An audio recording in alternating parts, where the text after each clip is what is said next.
हरे Krishna dear devotees. तो अब तक हमने जो है श्लोकाज 1.1, 1.2 और 1.3 डिस्कस किया है। एक बार हम स्टार्टिंग से एक बार वापस से रिवीजन करेंगे। ऑल्सो मुझे आप सभी को बताना था, ये जो तिलक मैं लगाती हूँ इसमें ये जो आप दो दो सिंगल लाइंस देख रहे हैं, ये भगवान श्री कृष्ण के पैर हैं। और ये जो पत्ती स्वरूप आप देख रहे हैं तुलसी मैया है। तो तुलसी मैया हमेशा भगवान के चरणों में रहती है और तुलसी मैया जो है भगवान को अत्यंत प्रिय भी है। और तो ये इस तिलक की महिमा है, ये सभी वैष्णव जो है धारण करते हैं। तो ये था इस तिलक के पीछे का बात। और अब आगे चलते हैं। तो हमने 3 श्लोक देखे। धृतराष्ट्रोवाच धर्मक्षेत्रे कुरुक्षेत्रे संवेतायुत्सवः मामका पांडवाश्चैव किम कुर्वर्त संजय। यहाँ पे जो है धृतराष्ट्र संजय जी से पूछ रहे हैं कि मेरे तथा पांडु के पुत्रों के बीच में क्या हुआ। और ये मैंने पूरा अच्छे से आपको एक्सप्लेन किया है कि a king should never be partial and but यहाँ पे हम देख सकते हैं कि धृतराष्ट्र यानी कि जो अपने सिंहासन से, अपने सभी चीज़ों मतलब अपनी सभी चीज़ों से, मेरी संपत्ति, मेरा राज्य, मेरा परिवार, सब मेरे मुझसे जुड़ा हुआ उन सब चीज़ों से वो आसक्त है। तो वो उनकी आसक्ति के कारण ही वो दुखी भी है और इसीलिए वो परेशान भी है। तो धृतराष्ट्र जो है वो बेसिकली हमारा ही वहाँ पे प्रतिनिधित्व कर रहे हैं। आज का जो कलयुग का मनुष्य है वो भी वैसा ही है। वो भी अपनी सभी चीज़ों के ऊपर अपना अधिकार जमाता है। मेरा घर, मेरी गाड़ी, मेरा परिवार, सब कुछ मेरा मेरा मेरा, और उसे खोने से बहुत डर लगता है। मतलब वो काफ़ी ज़्यादा आसक्त है अपनी चीज़ों से। तो यहाँ पे जो है Bhagavad Gita is not just a book, it is something, it is a manual of life. मतलब जैसे आप कोई भी डिवाइस घर में लाते हो तो उसका एक मैनुअल आता है कि how to use that device. Same kind जैसे हमने जीवन लिया है, तो ये जो है भगवद गीता, ये हमारा मैनुअल ऑफ लाइफ है। तो अगर हम बिना मैनुअल पढ़े अपनी जीवन जी रहे हैं तो हम अपना बहुत सारा टाइम वेस्ट कर रहे हैं। तो before starting your life you should read the manual. तो यहाँ पे जो है धृतराष्ट्र हमारा प्रतिनिधित्व कर रहे हैं, हमें जो है वहाँ पे रिप्रेजेंट कर रहे हैं कलयुग के मनुष्य को। फिर नेक्स्ट श्लोक में संजय उवाच दृष्टा तो पांडवानीकं व्यूढ़ं दुर्योधनस्तदा आचार्यमुपसंजयं राजा वचनम ब्रवीतम। तो यहाँ पे जो है संजय जी बता रहे हैं कि जो पांडु पुत्र है, पांडुओं की सेना है, उनका व्यूह रचना देख के दुर्योधन जो है अपने आचार्य द्रोणाचार्य के पास गए और उन्होंने ये शब्द कहे। फिर थर्ड श्लोक में हम देखते हैं पश्चैन्ता पाण्डुपुत्रा नामाचार्य महती चमूं व्यूढ़ां द्रुपदपुत्रेण तव शिष्येन धीमता। तो यहाँ पे जो दुर्योधन है वो कंप्लेन कर रहा है आचार्य द्रोणाचार्य से कि देखो देखो, आपका ही स्टूडेंट है द्रुपद पुत्रेन धृष्टद्युम्न, उसको आपने इतना सब सिखा दिया और उसने अब देखो इतना अच्छा व्यू रचना किया है। तो अब इसके आगे की कहानी देखते हैं। अत्र शूरा महेश्वासा भीमार्जुना समायुधि युयुधानो विराटश्च द्रुपदश्च महारथः। तो यहाँ पे जो है दुर्योधन गुरु द्रोणाचार्य से अपने सेनापति से कुछ बातें बता रहे हैं। देखिए क्या, इस सेना में भीम तथा अर्जुन के समान युद्ध करने वाले अनेक वीर धनुर्धर हैं। तो बता रहे हैं कि ये जो सामने आप अपोजिट टीम देख रहे हो, यहाँ पे भीम और अर्जुन जैसे बहुत बड़े बड़े धनुर्धर है। तो यहाँ पे भीम जी का नाम सबसे पहले क्यों लिया है? ऐसे तो अर्जुन जी का स्किल, कौशल्य सबसे ज़्यादा है और उन्होंने ही सबसे ज़्यादा नुकसान पहुँचाया था कौरवों की सेना को। पर फिर भी दुर्योधन जो है भीम जी का नाम सबसे पहले ले रहा है क्योंकि उसको जो है भय है भीम जी से। क्योंकि उन्होंने एक वाव लिया था, एक कसम खाई थी कि वो जो है दुर्योधन की जंघा तोड़ देंगे और दुशासन की छाती फाड़ के लहू पिएंगे। तो और उन्होंने बोला था मैं सारे कौरवों को मार दूंगा। तो भीम जी से जो है दुर्योधन का बचपन से एक बोलते ना एक क्लैशेस चलता रहा है। What he didn't done to Bhim ji, उन्होंने क्या क्या नहीं किया। उन्होंने उनको पहाड़ से नीचे गिरा दिया था, जहर वाली खीर खिला दी थी और फिर वो लाक्षागृह में बंद कर दिया था और क्या कुछ नहीं किया उन्होंने। He did everything with Bhim ji, but हमेशा जो भीम जी थे वो सकुशल वहाँ से बच के निकल आए। पहाड़ से भी वो जब पानी में गिरे तो उनको 10,000 हाथियों का बल मिला उनके मामा जी से। उसके बाद फिर वो वहाँ से क्या कहते हैं, वो जहर वाली खीर भी फिर उन पर असर नहीं की बिकॉज वो स्ट्रांग बन चुके थे। वो पहले से ही वायुपुत्र हैं भीम जी, तो ऑलरेडी बहुत स्ट्रांग है और 10,000 और हाथियों का बल मिल जाता है तो आदमी कितना स्ट्रांग हो जाएगा। फिर उसके बाद जो है जब लाक्षागृह में पांचों पांडवों को उनकी माता के जलाने का प्लान होता तो भीम जी ने सबको अपने ऊपर बिठा के वो जो भागे थे वहाँ से सेफ जोन से, मतलब उन्होंने एक रास्ता बना रखा था जहाँ से वो निकल गए थे, क्योंकि उनको पहले से ही दुर्योधन पे शक था कि ये कभी भी कुछ अच्छा काम कर नहीं सकता, इसके जो बुद्धि है उसमें कुछ ना कुछ तो है, खुराफाती चीज़ें चलती ही रहेंगी। तो इसीलिए यहाँ पे जो है दुर्योधन जो है जिससे सबसे ज़्यादा उसको भय है उनका नाम सबसे पहले रहा है, जो कि हैं भीम जी। उसके बाद उन्होंने नाम लिया अर्जुन जी का। तो मतलब जिन जिन से उसको खतरा है उनका उनका नाम ले रहा है। देखो देखो सामने पहले भीम है, फिर अर्जुन है। सब this is how he is explaining to Guru Dronacharya, यानी कि सेनापति को बता रहे हैं कि देखिए देखिए उनकी टीम का आप हल्का मत समझिए, वो लोग बहुत भारी भरकम है, उनके इधर इतने बड़े बड़े योद्धा हैं, तो थोड़ा संभल के अपन को लड़ना है। तो अर्जुन जी का कौशल्य आप सभी जानते हो कि वो इंद्रदेव के पुत्र हैं और उनको वहाँ से अस्त्र शस्त्र प्राप्त हुए हैं, अग्निदेव से उनको रथ मिला हुआ है, और वो खुद अपने आप में इतने कौशल है कि वो दोनों हाथों से तीर चला सकते हैं, धनुष संभाल सकते हैं। इसी के साथ साथ एक स्टोरी ये भी है कि जब एक बार अंधेरा हो रहा था और रात को भीम जी जो थे खीर खा रहे थे, तो अर्जुन आए और वो बोले कि मतलब उनको आवाज़ सुनाई दी, तो उन्होंने बोला क्या क्या हो रहा है? तो भीम जी ने बताया कि अर्जुन मैं हूँ और मैं खीर खा रहा हूँ। तो फिर अर्जुन जी बोलते हैं भैया आप इतने अंधेरे में खीर कैसे खा सकते हो, आपको अजीब नहीं लग रहा आपको, मतलब आप कैसे खा पा रहे हो अंधेरे में? तो भीम जी बोलते हैं इसमें क्या है, बस मैं अपनी उंगली को मेरे मुंह तक लेके आना है खीर से, इसमें क्या ही कुछ है ऐसा, उजाले की क्या ही ज़रूरत है, मैं तो अंधेरे में भी खीर खा सकता हूँ। तो तब अर्जुन जी को एक बात क्लिक हुई कि अगर भैया अंधेरे में जो है खीर खा सकते हैं बिना किसी परेशानी के, तो मैं अंधेरे में तीर क्यों नहीं चला सकता हूँ? तब उन्होंने जो था अंधेरे में तीर चलाने का अभ्यास किया, जिसमें सिर्फ वो आवाज़ सुन के ही जो थे निशाना लगा सकते थे। तो इस तरह से जो अर्जुन जी थे उनका कौशल्य काफ़ी ज़्यादा एडवांस था। और जैसा कि आप सभी जानते हैं कि पहले कौरव गए थे सेना लेके द्रुपद जी को बंदी बनाने गुरुदक्षिणा में, लेकिन द्रुपद महाराज जितने कौशल थे कि उन्होंने कौरवों को ही बंदी बना लिया। उन्होंने बोला तुम मुझे पकड़ने आए हो तो मैं बताता हूँ, उनको ही कैद कर लिया। फिर बाद में पांचों पांडव गए बिना सेना के, ओनली 5 पांडवास, जिसमें अर्जुन जी और भीम जी का कौशल बहुत ज़्यादा था। तो वो द्रुपद को बंदी बना के लेके आ गए गुरु द्रोणाचार्य के पास। तब गुरु द्रोणाचार्य ने उनसे कहा कि आप सही कह रहे थे महाराज, आपका और मेरा कोई बराबरी नहीं है, देखो कहाँ मेरे 5 स्टूडेंट्स ने ही आपको बंदी बना के लिया है। और फिर बोला कि मतलब फिर उन्होंने उनको छोड़ दिया था। तो वही उनको बहुत हर्ट हो गया कि मतलब क्षत्रिय थे ना द्रुपद महाराज, और गुरु द्रोणाचार्य ब्राह्मण थे। तो वही वो सोचे थे क्षत्रिय को कैसे ऐसे बर्दाश्त नहीं होता है, दे ऑलवेज लाइक फाइटिंग वाला रहता है उनका जोन। तो फिर वहाँ से तो निकल गए थे, बट उन्होंने फिर जाके यज्ञ किया, फिर धृष्टद्युम्न को यज्ञ से प्राप्त किया, द्रौपदी जी को प्राप्त किया, और फिर धृष्टद्युम्न को अपने बेटे को ही गुरु द्रोणाचार्य जी के पास भेजा सीखने के लिए युद्ध कौशल। और गुरु द्रोणाचार्य जी को पता था कि ये तो मेरा ही वध करने के लिए मतलब इसका जन्म हुआ है, फिर भी उन्होंने उदार हृदय से उनको सब सिखा दिया, कोई रहस्य नहीं रखा, सारे युद्ध कौशल सिखाया। इसीलिए जो दुर्योधन था वो ताना मारा था, देखो देखो आपका तव शिष्य न द्रुपद पुत्र, तो आपका जो शिष्य है द्रुपद जी का पुत्र धृष्टद्युम्न, उसी ने ये सुंदर व्यू रचना की है, तो आप ऐसे सिखाते हो और फिर ऐसा होता है।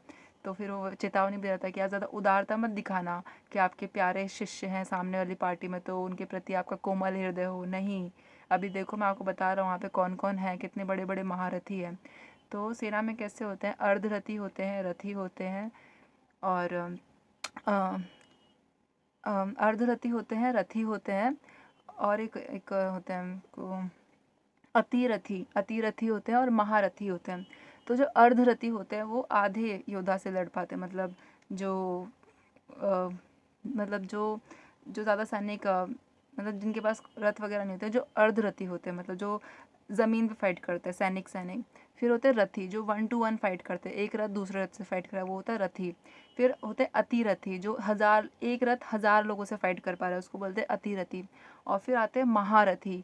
तो महारथी जो होते हैं वो असंख्य लोगों से लड़ सकते हैं, उनका कोई काउंट नहीं है। तो आपने देखा अर्धरथी जो सिर्फ सैनिक लड़ते हैं, रथी जो एक रथ 1 to 1 फाइट होती है एक रथ से दूसरे रथ पे, और फिर आते हैं अतिरथी जो 1000 रथों से लड़ सकते हैं, और फिर आते हैं महारथी। तो दुर्योधन जी वहाँ पे बता रहे हैं कि आप देखिए गुरु द्रोणाचार्य सामने वाली टीम में कितने सारे महारथी हैं, तो आप थोड़ा संभल के रहिएगा, आपको उसी हिसाब से सब चीज़ों को संभालना है। इसके बाद देखते हैं यथा महारथी युयुधान विराट तथा द्रुपद। तो यहाँ पे जो है युयुधान जी का वर्णन हुआ है। युयुधान जी कौन है? ये सात्विकी जी हैं। ये जो है श्री कृष्ण जी के सारथी थे। तो और he is very powerful, very strong. तो जब नारायणी सेना दुर्योधन के पास चली गई तो युयुधान जी ने बोला कि प्रभु, भले ही सारी नारायणी सेना उस टीम में चली जाए, पर मैं भले आपका सारथी नहीं बन सकता, पर मैं आपकी साइड से ही रहूँगा, मैं आपके खिलाफ नहीं जा सकता, मैं आपके ही साथ में रहने वाला हूँ। और युयुधान जी ने जो है गुरु बनाया था अर्जुन जी को, उनसे धनुर्विद्या सीखी थी। और अर्जुन जी के जो गुरु थे, गुरु द्रोणाचार्य, उनका जो धनुष था वो 101 बार तोड़ा था युद्ध में। तो आप देख सकते हैं कि इनका कौशल कितना बड़ा है। और जो पूरी महाभारत ख़त्म होने के बाद सिर्फ 7 लोग थे जो जिंदा बचे थे, जिसमें से 5 पांडव थे, एक भगवान श्री कृष्ण थे और एक थे युयुधान जी। और बाद में युयुधान जी की मृत्यु जो थी वो द्वारका में हुई थी, जो आपस में भाइयों भाइयों का युद्ध, जो भगवान की लीला थी, जिसमें सारे आपस में भाई भाई लड़ते हैं, जिसकी वजह से सब खत्म हो जाता है। तो ये यहाँ पे दुर्योधन उन सबको काउंट करा है डिसेंडिंग ऑर्डर में, जिनसे उसको सबसे डर लग रहा है। सबसे पहले भीम जी का नाम लिया उन्होंने, फिर अर्जुन जी का, फिर युयुधान जी, फिर उसके बाद उन्होंने नाम लिया विराट जी। तो हु वॉज विराट? विराट जो थे वो राजा थे, और जिनके यहाँ पे 5 पांडव और द्रौपदी माता ने अज्ञातवास लिया था 1 साल का, जिसमें अर्जुन जी जो थे बृहनलता बने थे, यानी कि विराट जी की जो बेटी थी उत्तरा, उनके डांस टीचर बने थे। और 1 साल तक उन्होंने उनको नृत्य सिखाया था। और ऐसे सारे 5 पांडव अलग अलग कैरेक्टर्स बने थे। भीम जी उसमें मतलब खाना रसोइया बने थे, खाना बनाने वाले। और द्रौपदी माता जो रानी थी उसकी दासी बनी थी। ऐसे ही सभी ने अज्ञातवास लिया था। लेकिन लास्ट में कैसे दुर्योधन को पता चल गया कि कहाँ पे छुपे 5 पांडव, लेकिन तब तक उनका अज्ञातवास पूरा हो चुका था। तो जब उन्होंने हमला किया विराट नगर पे, तो विराट राजा को पता चला, रही ये तो जो मेरे नगर में रह रहे हैं ये कोई आम इंसान नहीं है, 5 पांडव है और उनकी वाइफ द्रौपदी है। तो तब जाके फिर उन्होंने जो था सब उनको समझा कि ये ऐसे ऐसे है। तो उन्होंने जो थे अर्जुन जी को काफ़ी उन्होंने मतलब ऐसा सोचा कि he is the best person for my daughter. तो उन्होंने बोला कि आप मेरी बेटी से शादी कर लो उत्तरा से। तो फिर अर्जुन जी ने उनको कहा कि आपकी बेटी को तो मैंने 1 साल तक सिखाया, शी इज़ माई स्टूडेंट, और मैं अपनी स्टूडेंट से शादी नहीं कर सकता, लेकिन मेरा जो बेटा है अभिमन्यु, उसकी शादी आप उत्तरा से करा सकते हैं। तो इस तरह से फिर उत्तरा जी और अभिमन्यु जी की शादी हुई थी। और फिर उनके बाद परीक्षित महाराज का जन्म हुआ था, जो कि फिर आगे जो पूरा श्रीमद् भागवतम है वो उनसे कनेक्टेड है।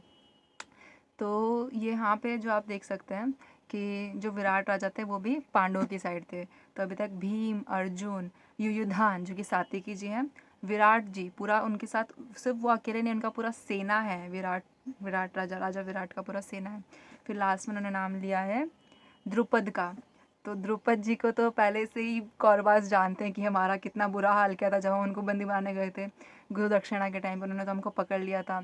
तो दुर्योधन को दिख पा रहा है कि जिसने हमको बंदी बनाया था वो भी उसी साइड है, और पांडवा जिन्होंने राजा द्रुपद को बंदी बनाया था वो भी उसी तरफ है। तो वो देख पा रहा है कि हमारा जो है बहुत बुरा हाल होने वाला है, इसीलिए वो जाके जो है सेनापति को चेतावनी दे रहा है कि आप जो है गुरुजी देख लीजिए उनकी टीम में कौन कौन है। भीम है, अर्जुन है, युयुधान है, विराट है, और द्रुपद है, और द्रुपद का पुत्र धृष्टद्युम्न है जिसने इतना अच्छा व्यू रचना किया है। तो सब बता रहा है कि ये सब चीज़ें हैं। अब इसका ट्रांसलेशन देखते हैं। यद्यपि युद्ध कला में द्रोणाचार्य की महान शक्ति के समक्ष धृष्टद्युम्न महत्वपूर्ण बाधक नहीं था। मतलब धृष्टद्युम्न टैलेंटेड था, पर इतना भी नहीं कि वो द्रोणाचार्य को परास्त कर दे। लेकिन बाकी लोग थे, भीम जी थे, अर्जुन जी थे, जो टक्कर दे सकते थे। तो उस प्रकार से, किंतु ऐसे अनेक योद्धा थे जिनसे भय था। तो यहाँ पे दुर्योधन को क्या लग रहा है? डर लग रहा है, भय लग रहा है। दुर्योधन इन्हें विजय पथ में अत्यंत बाधक बताता है, और उसको दिख पा रहा था कि मेरे जो विजय का रास्ता है उसमें ये सारे जो हैं बाधाएं हैं, और बहुत बड़ी बड़ी बाधाएं, छोटी मोटी बाधाएं नहीं हैं। क्योंकि इनमें से प्रत्येक योद्धा भीम तथा अर्जुन के समान दुर्जय था। तो भीम और अर्जुन के समान क्या था? दुर्जय था, मतलब बहुत ज़्यादा ही पावरफुल, बहुत ज़्यादा ही स्किलफुल, शक्तिशाली, मतलब जिसने कभी हार नहीं मानी है, कभी हार नहीं देखी है। तो भीम और अर्जुन के समान दुर्जय था। उसे भीम तथा अर्जुन के बल का ज्ञान था। तो उनको सबकी हिस्ट्री पता है, भीम जी की हिस्ट्री पता है बचपन से, अर्जुन जी की पता है, युयुधान की। तो जब वो उनको देख रहा था तो उसको सब नज़र आ रहा था, सबके चेहरे देख रहा था तो उसको दिख रहा था कि हाँ ये तो इतना पावरफुल है, ये इतना पावरफुल है, ये इतना पावरफुल है। तो देख पा रहा था, सबकी हिस्ट्री उसके बैकग्राउंड में चल रही थी दिमाग में कि, तो that is I was fearing, वो उसको बहुत डर लग रहा था कि सामने भीम है, अर्जुन है और युधान है, विराट है, राजा विराट, और फिर द्रुपद है। तो ये सब इतने महान महान लोग हैं सामने, तो क्या ही होगा। फिर उसके बाद अर्जुन के बल का ज्ञान था, इसीलिए वह अन्यों की तुलना इन दोनों से करता है। इसलिए बाकी जितने भी महारथी थे उनकी तुलना क्या कहते हैं, दुर्योधन ने किनसे की? भीम तथा अर्जुन से की। अब आगे देख लेते हैं 5 और 6 जो श्लोक है वो भी बहुत छोटे छोटे से हैं। दृष्टकेतुश्च कीर्तिनान् काशीराजश्च वीर्यवान् पुरुजि कुंती भोजश्च शैब्यश्च नरपुंगवः। इनके साथ ही दृष्टकेतु, चेकितान, काशीराज, पुरुजित, कुंती भोज तथा शैब्य जैसे महान शक्तिशाली योद्धा भी हैं। तो हमें दुर्योधन बता रहे कि गुरुजी आप देख लीजिए इनकी सेना में कौन कौन है। यहाँ पे सिर्फ भीम, अर्जुन, युयुधान, द्रुपद और विराट ही नहीं है। यहाँ पे कौन कौन है?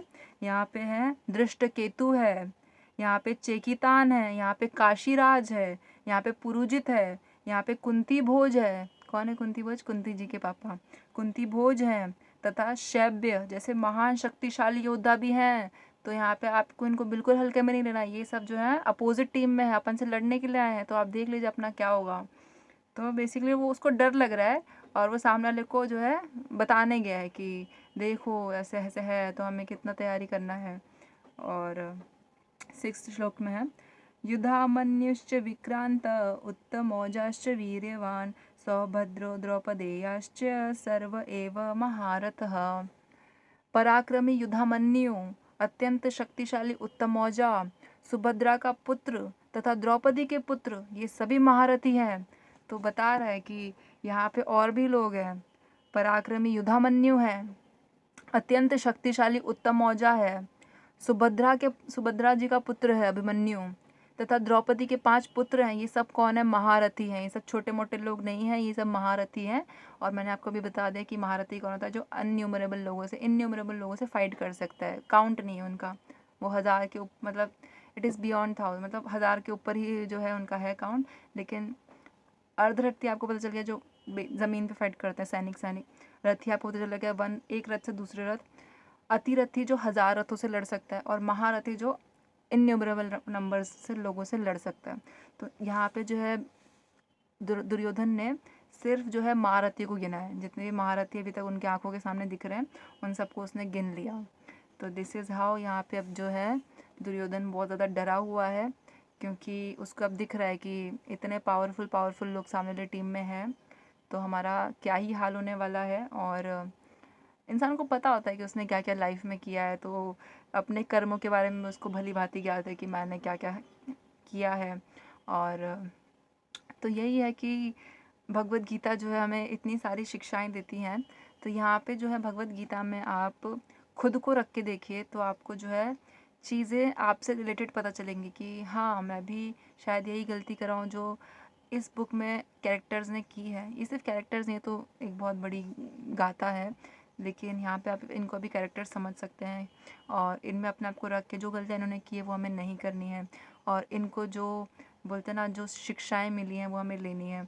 तो बेसिकली मैंने ये इसलिए स्टार्ट किया ताकि मैं खुद को जो है मैं अच्छे से चीज़ें समझा पाऊँ। ऐसा नहीं कि मैंने ये बुक पढ़ी नहीं है या मैंने लेक्चर्स अटेंड नहीं किए, बट जैसा आप मतलब जब आप किसी को एक्सप्लेन करते हो तो आपको वो चीज़ आपको बहुत अच्छे से, आप खुद पहले तो अच्छे से अध्ययन करके आते हो और फिर आप सामने वाले को बताते हो, और ये रिकॉर्ड हो रहा है तो मैं जब चाहे इसको सुन सकती हूँ। जब भी मेरे को ऐसा लगा कि हाँ मैं मिस आउट कर रही हूँ, मुझे चाहिए। सो इस बुक में सारे आंसर्स हैं, जो भी ज़िंदगी के आंसर आप ढूंढ रहे हो वो सारे आंसर्स इसमें प्रेजेंट हैं। So this is why this book is the must. And मुझे पता है कि आजकल की दुनिया में किसी का इतना टाइम नहीं, पहले मेरे पास भी नहीं था, किसी का इतना टाइम नहीं कि बुक उठा के कोई पढ़े और इतना अच्छे से डीपली एनालाइज कर पाए।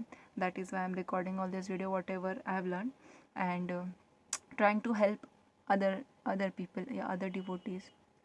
And thank you so much devotees for listening to me.